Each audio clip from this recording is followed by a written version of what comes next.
Though the attack in Syria is certainly heinous and evolving news, let's not forget about the multiple attacks that have landed in Egypt over the last week as well. Joining me in the studio now to discuss the growing terror threat is military historian and former deputy head of the National Security Council of Israel, Dr. Shaul Shay. Thank you so much for joining us. Thank you. All right, so my first question to you is, over the weekend we saw a horrific attack against Egypt's Coptic Christian minority. How is the Egyptian government responding, and why has the Islamic State all of a sudden begun targeting these religious minorities? First of all, we have to take in consideration that the Copts are about 10% of the Egyptian population of 90 million people. So this is the biggest Christian community in the Middle East, and maybe the oldest one. From the radical Islamic group's point of view, they are operating to annihilate the Christian presence in all the areas that are under the control of ISIS. We can see in Iraq, in Syria.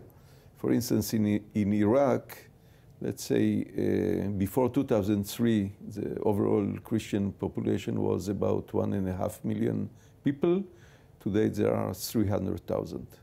So this is a process that ISIS is leading, but it is supported as well by other Islamic radical groups. And when we go to Egypt, in Egypt there are maybe 2 or 3 main reasons for targeting the Copt population. First of all, the Muslim Brotherhood and other radical Islamic groups blame the Copts that they supported the military coup headed by President Assisi to take over the power in Egypt in 2013. So this is one of the reasons. So this is revenge for voting al-Sisi into power? They blame Assisi, not that later on he was elected. In July 2013, it was a kind of military coup that took over power in Egypt. And they blame the Copts that they supported the military in this case, and in some way it's a kind of retaliation.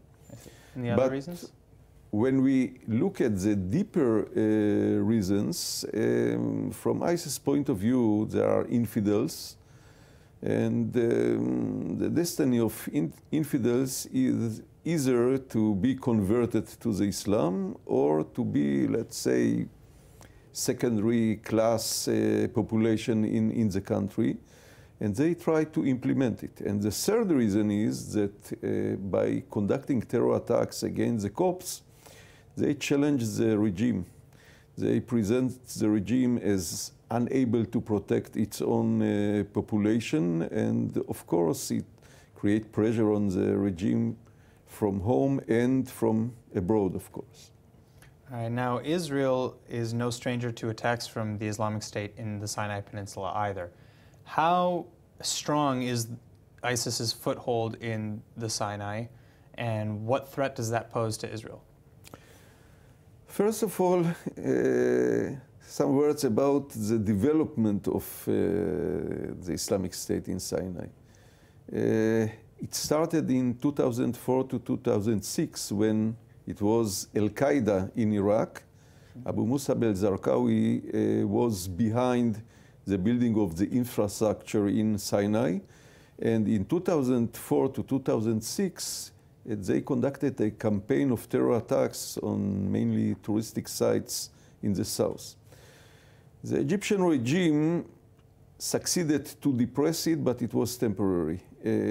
Soon after the 2011 revolution, many radical Islamists escaped from prisons in Egypt and escaped to Sinai, and they formed a new radical Islamic movement named Ansar Beit al-Maqdis.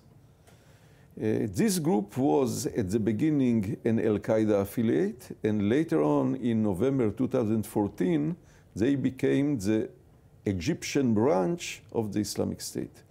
Now, for this group, The main goal is, first of all, to fight the Egyptian security forces.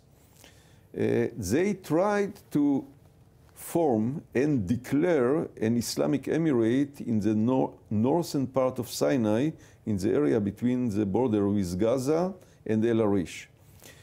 The Egyptian forces succeeded to prevent it, but if we look at the strengths of this group, in spite of all the Egyptian efforts, they are still strong, and the problem is that what we have seen last week, the attacks in Alexandria and Tanta, that they spill over from Sinai into the heart of Egypt.